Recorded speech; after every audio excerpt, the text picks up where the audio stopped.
didn't do a good job of getting to our spacing throughout the game. Finally got 3 people down the floor, corners filled. Kept going to empty side stuff, wasn't working.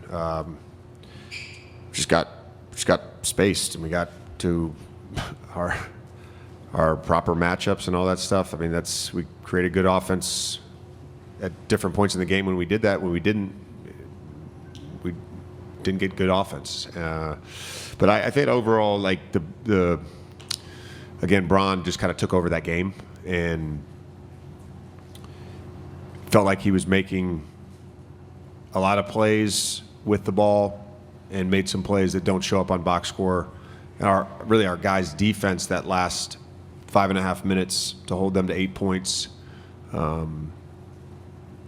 guys were just scrambling everywhere. And Bron was sort of at the head of that, made a little adjustment in that timeout with Luca's coverage, just put him in a drop and just a little curveball, and thought we did a good job with that. And then, we don't win the game if Bron doesn't take over, and we don't win the game if Doe doesn't make 3 massive plays. Again, another one that won't show up on a box score, but Luka drives against the switch. He sets the Gortat screen. Luka gets the layup.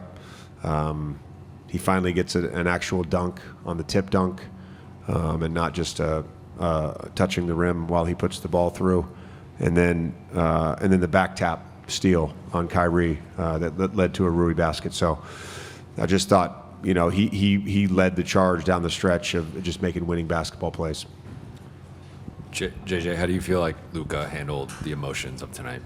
I thought he handled it well. Not a great shooting night, but made a lot of plays and had some good defensive plays as well. I just thought, he clearly was worked up to start the game. That's to be expected. But I thought he settled in. But I think some of the stuff with our offensive shooting woes was due to some organization problems and some spacing problems, and that affected everybody, and that affected him as well.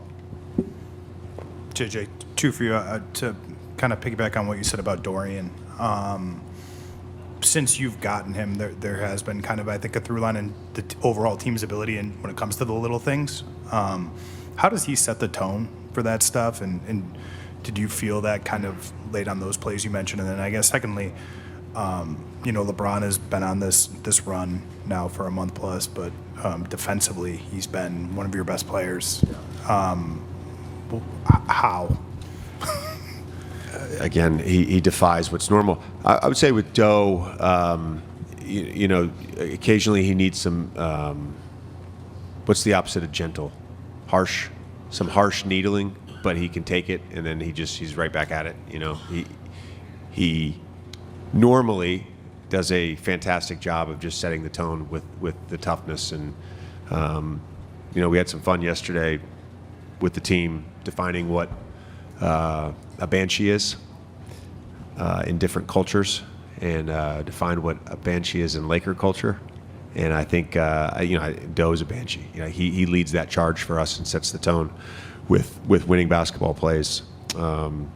And again, this is not an exaggeration. If you watch our basketball team every night, and you've watched our team now for the last 6 weeks or so, LeBron's playing at an all-NBA defense level. He is. And now, people may have perceptions of what he is as a defender. I watch it every night. He doesn't get scored on in isolation if teams do try to target him. He blows plays up. He's always in the right position, shifting, recovering. I think there was this perception of him at this age, like conserving energy.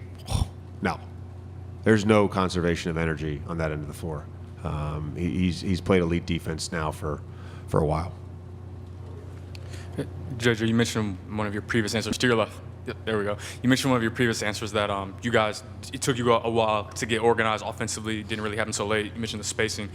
How much do you think the way Dallas defended you guys impacted that? And how did you feel like your team handled some of the more aggressive defensive strategies that they put out there, especially more so against Luca, and how the rest of the group handled those?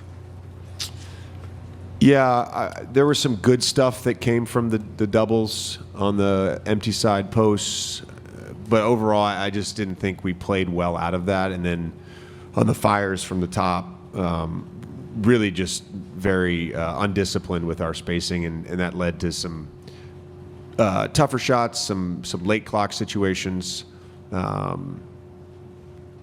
Again, last 6 minutes, we were very intentional about what we wanted to do. We had a good group in there to get spacing with 5 lasers out there. So I think somebody always just had to sacrifice and get to the dunker. But Rui got the layup with 1:05 to go, and Doe gets the tip in, and Braun gets the follow dunk as well. Like we did a good job of just being organized. JJ, when you guys made the trade in early February, this game's on schedule. Like, we know that you're playing the Mavs tonight and then April 9th. How does it feel to have it, I don't know if out of the way is the right terminology, but you've made this step, you got the win, and now you move on to the next stage of the season? Yeah, I think there's, it's not just for Luka. We talked about it before the game with the group. It's Max and it's AD, and we kind of just got to embrace it. It's just a little weird. It just naturally is. I've never in my life of playing basketball went to another team and then played them the first time and been like, oh, this is just another team. No, it isn't. It's healthy actually just to acknowledge it and embrace it, and then you play the game, and then you never have to do that again.